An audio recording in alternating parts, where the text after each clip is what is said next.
se entrarmos profundamente, mesmo nos menores e mais banais acontecimentos do cotidiano, uma história pode surgir neles. É a partir desses momentos ínfimos que crio os meus mangás.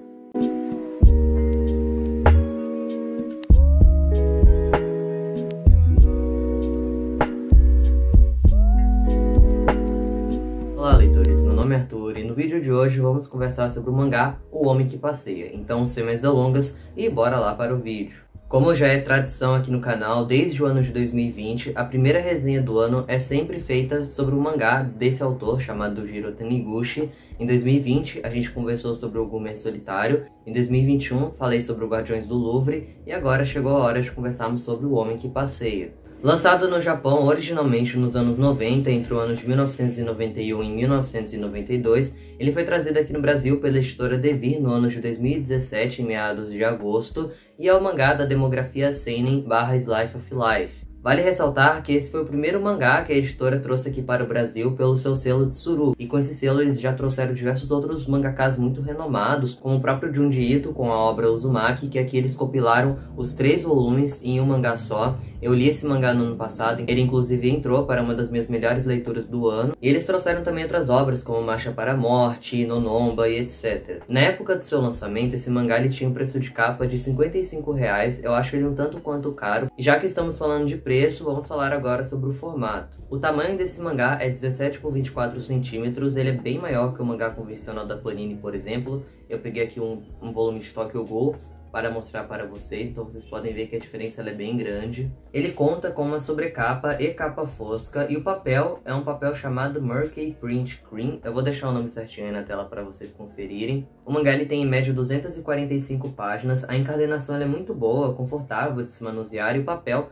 é também de alta qualidade, não possui nenhum tipo de transparência. Essa edição da Devir também contém alguns extras, como um prefácio escrito por Hermano Viana e uma pequena galeria de ilustrações, e também conta aí com uma entrevista feita com o autor, e no final do mangá temos ainda uma nota biográfica do autor. Além disso, a edição nacional conta com 3 capítulos extras que não necessariamente se conectam com a história principal, no entanto remetem um pouco ao mesmo tipo de narrativa que acompanha o caminhar de um personagem específico, que pode estar aí relembrando de seu passado, como no conto Viagem Ilusória de Tóquio, ou um rapaz que ao se encontrar com um gato se vê transportado para o passado, como é o caso do conto Noite de Lua. Repassado toda essa ficha técnica para vocês, vamos agora falar um pouquinho da biografia de Jiro Taniguchi. Bom, ele nasceu no Japão no ano de 1947, na cidade de Tottori, acho que é assim que se pronuncia, e veio a falecer no ano de 2017, aos seus 69 anos. Ele veio de uma família muito humilde, seu pai era cabeleireiro e a sua mãe era uma faxineira. Ele tinha 3 irmãos, sendo que ele era o mais novo. No ano de 1969, Jiro Taniguchi se muda para Tóquio com o objetivo de ser um mangaka. Lá ele se tornou assistente de um artista chamado Kyoto Ishikawa. Dessa forma, ele passou alguns anos trabalhando apenas como assistente de diversos autores, e só a partir dos anos 90 o autor passa a se focar nas suas próprias histórias, que em sua grande maioria aí se focam no cotidiano. E vale ressaltar que o Jiro Taniguchi ele tem uma grande influência dos quadrinhos europeus, inclusive na Europa, em países como França, seus mangás são muito reconhecidos. Aqui na nota biográfica dessa edição da Devir existe um trecho que eu acho que resume muito bem o que o autor Jiro Taniguchi ele quer repassar ao leitor com as suas obras, no que ele se foca. Seu trabalho também manifesta uma ligação muito forte e um grande respeito pela natureza e pelos animais. A primeira como fonte de força de alimento e de nosso sustentáculo, e ao mesmo tempo desafiadora e carente de ajuda para continuar a ser o habitat humano. Quanto aos animais, estes são companheiros e amigos, confidentes atentos e parceiros de brincadeira, dando conforto nos momentos difíceis e sendo fonte de inúmeras alegrias. Isso se comprova muito aqui com base no mangá O Homem que Passeia. A gente tem todos esses elementos dentro dessa história. A editora Devir não foi a primeira a publicar Jiro Taniguchi aqui no Brasil. Existiam outras editoras que já haviam publicado obras do autor. Temos Seton, que foi trazido pela Panini no ano de 2008. No entanto, ele foi cancelado com apenas um volume, sendo que o mangá ele é completo em 2 volumes. O Gume Solitário, publicado pela Conrad originalmente em 2009 e depois pela Devir em 2019, é um mangá one-shot.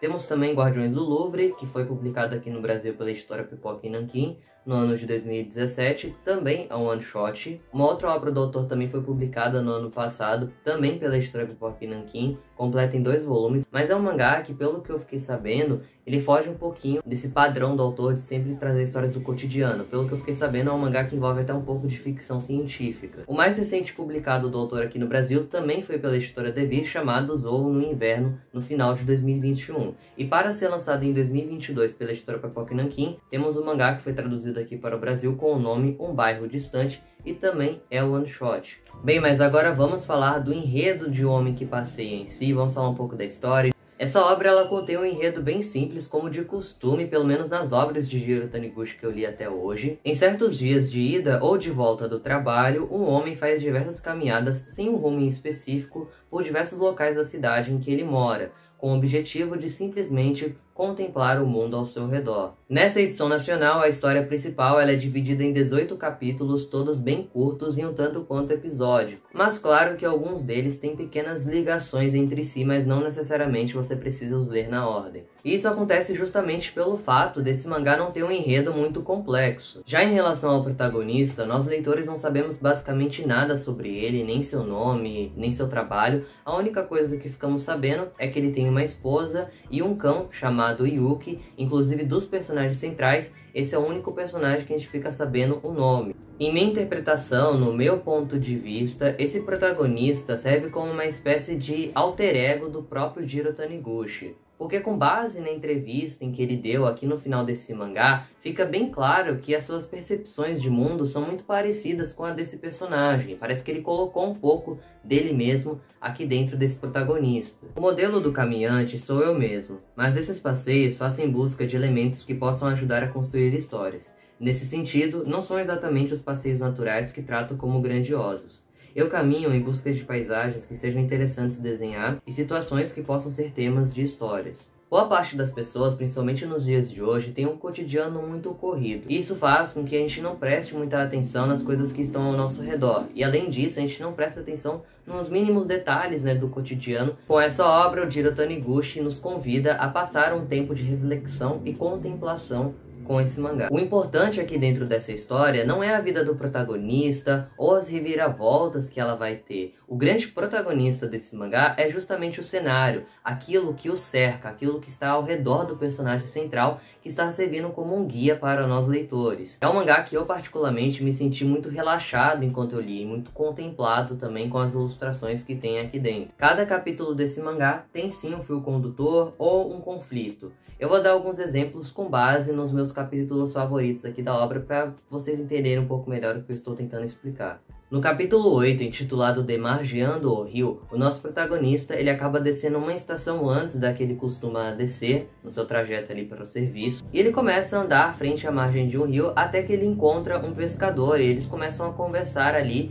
e é um diálogo bem interessante que eles têm aqui dentro da história. Então o grande ponto central deste capítulo é o diálogo em que o protagonista vai ter com esse pescador. Já no capítulo seguinte, de número 9, intitulado de Caminho Comprido, temos uma história totalmente muda, em que o protagonista está andando pelas ruas até que chega um senhor ao seu lado e os dois começam a meio que disputar ali para ver quem está andando mais à frente do outro, até que no final da história os dois decidem andar lado a lado. Assim como o capítulo anterior, o capítulo de número 11, Atravessando a Viela, também é totalmente mudo. Aqui a gente tem uma história que demonstra 3 gerações se encontrando por um acaso no meio da rua. A gente tem o protagonista, que é um homem de meia idade, uma senhorinha que está andando pela rua também, e um grupo ali de crianças que está tocando flauta. Já no capítulo número 12, Paisagem Embaçada, enquanto o nosso protagonista está caminhando junto com seu cão, um grupo de crianças acaba sem querer jogando uma bola na sua cara, e isso faz com que o seu óculos fique totalmente rachado. No entanto, o protagonista, em vez de tirar o óculos e andar só com aquela visão embaçada, ele decide andar com aquele óculos totalmente trincado. E o Jiro Taniguchi, ele faz com que as ilustrações nesses momentos fiquem um pouco diferenciadas. Nos momentos que ele tira o óculos, tudo fica meio embaçado para nós leitores também. E no momento em que ele coloca os óculos trincados, tudo para nós leitores também parece um pouco trincado. Então a gente vê a perspectiva daquele próprio personagem do cenário em que ele está. Agora, rapidamente, eu vou ler alguns dos meus trechos favoritos aqui do próprio Jiro Taniguchi na entrevista que ele deu, que está presente no finalzinho aqui dessa edição. Em uma de suas respostas, ele acaba falando um pouco do que é a caminhada para ele. Então vai ser dito o seguinte: quando caminhamos devagar, podemos descobrir coisas fugidias. São, claro, coisas ínfimas, acontecimentos pequenos que nos enriquecem. E se me deixar levar por meu entusiasmo, diria até que às vezes nos deparamos com coisas que nos fazem sentir pleno prazer da vida. Podemos experimentar sentimentos novos com a visão das plantas ou das pedras ao longo de um caminho.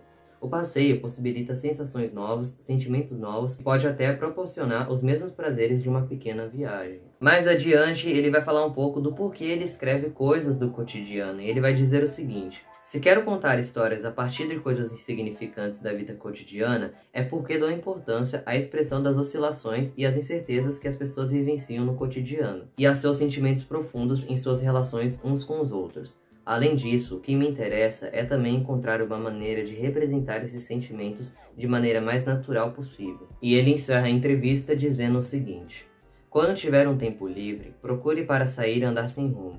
Assim, imediatamente, sem nos dermos conta, o tempo começa a passar mais lentamente. Aqui ou ali, encontramos coisas esquecidas, sentimos prazer em observar a paisagem das nuvens e nos sentimos cada vez mais tranquilos. A pessoa que está presente ali na caminhada é o mais próximo do que ela é de verdade. E para finalizar, vamos falar um pouquinho das ilustrações desse mangá, que são um ponto bem importante da obra. Na história principal, o Jiro Taniguchi ele não utiliza muito de sombras, detalhamento e textura nos traços desse mangá. É um traço bem fino e minimalista, com cenários que enchem os olhos. E falando de cenários, ao meu ver, esse é um dos elementos mais importantes dessa obra, até porque aqui a gente tem poucos diálogos. Ou seja, esse é um mangá que fala por meio das ilustrações, principalmente as dos cenários extensos que por vezes ocupam 2 páginas inteiras. Os desenhos de um dos contos extras aqui desse mangá, chamado Viagem Ilusória de Tóquio, me chamou a atenção por se diferenciar muito do traço que eu havia visto antes em O Homem que Passeia.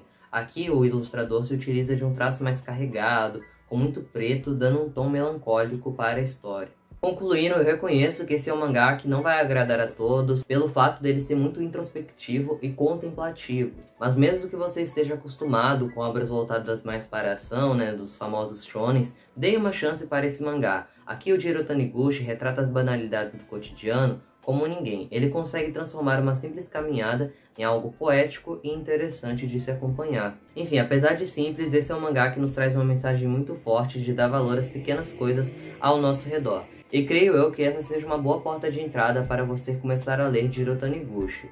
Então é isso, espero que vocês tenham gostado do vídeo de hoje. Começamos o ano já com uma ótima leitura. Eu já aproveito para desejar um feliz 2022 para todos vocês. E vocês continuem me acompanhando aqui no canal durante mais esse novo ano. Eu vou ficando por aqui, até uma próxima e tchau!